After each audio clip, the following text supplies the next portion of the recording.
नमस्कार दोस्तों, मैं Ajay Ramprat, psychologist and sex therapist. दोस्तों, आज हम बात कर रहे हैं रिफ्रैक्टरी पीरियड के बारे में। अब ये रिफ्रैक्टरी पीरियड जो है वो होता क्या है?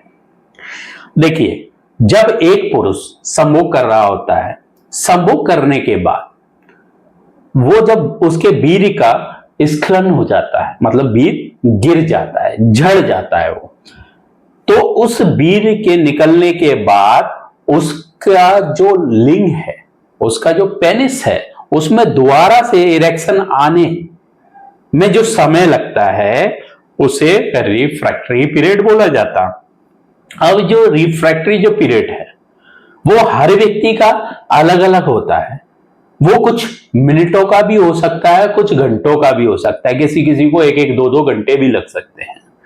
तो वो जो है रिफ्रैक्टिव पीरियड एक्चुअली में उम्र पे ज्यादा डिपेंड करता है। जैसे आपने देखा होगा या आपने सुना होगा, जो नए नव युवक होते हैं या किशोर होते हैं, जब वो सेक्स कर रहे होते हैं तो वो जल्दी उनके लिंग में तुरंत झड़ने के बाद कुछ मिनटों में ही इरेक्शन आ जाता है।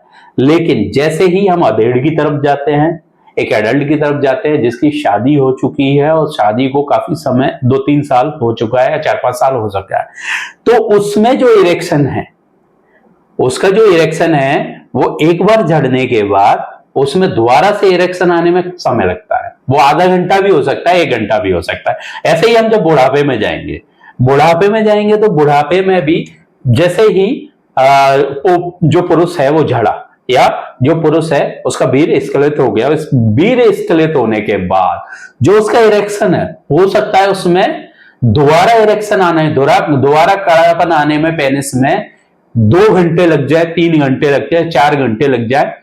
तो वो उम्र पे भी डिपेंड करता है, उम्र पे डिपेंड करता है। तो जो रिफ्रैक्टरी पीरियड है वो अलग अलग व्यक्ति में अलग अलग होता है। तो कभी आप ऐसा ना सोचे कि यार मैं तो आधा घंटे में दोबारा से इरेक्शन आ पाता है, मेरे लिंग में दोबारा से कड़ापन आ पाता है, तो मैं इतनी देर में तो मेरी वाइफ परेशान हो जाती है, सो जाती है, भाग जाती है। उसके लिए अगर आप एडल्ट हैं या आपकी उम्र कम है, 40 से कम है, 45 से कम है, तो आप उसको रिफ्रैक्टिव पीरियड को बढ़ा सकते, मतलब कम कर सकते हैं। कम करने के लिए क्या करेंगे? कम करने के लिए आप ऐसी डाइट ले सकते हैं जिनसे आपके शरीर में नाइट्रिक ऑक्साइड बने। नाइट्रिक ऑक्साइड से आपकी जो ब्लड वेसल्स है वो थिक हो जाएंगी, यानी उसमें ब्लड फ्लो जो है वो ज्यादा आएगा तो इरेक्शन जल्दी आएगा। दूसरा, इरेक्शन लंबे समय तक टिका रहेगा। दूसरा हम बात करते हैं कि डाइट के साथ साथ आप एक्सरसाइजेस करें। एक्सरसाइजेस में अगर हम बात करें तो पेल्विक मसल्स को टोन्ड करें। पेल्विक फ्लोर पर ब्लड का जो फ्लो है उसको ज्यादा से ज्यादा सुदृढ़ करें या टोन्ड करें, जिससे वहां ब्लड का सर्कुलेशन ज्यादा होगा।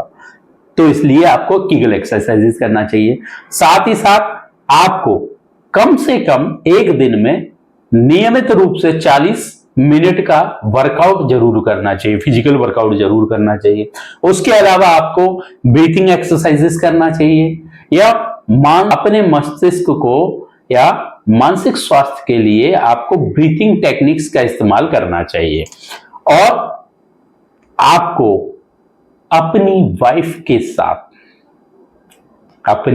के साथ ज्यादा से ज्यादा समय बिताना चाहिए। तो अगर आपको मेरी वीडियो पसंद आई है तो मेरे चैनल को सब्सक्राइब करें, मेरे वीडियो को लाइक करें और ज्यादा से ज्यादा शेयर करें, जिससे आप जैसे लोगों का भला हो सके, आप जैसे लोगों को फायदा मिल सके। धन्यवाद।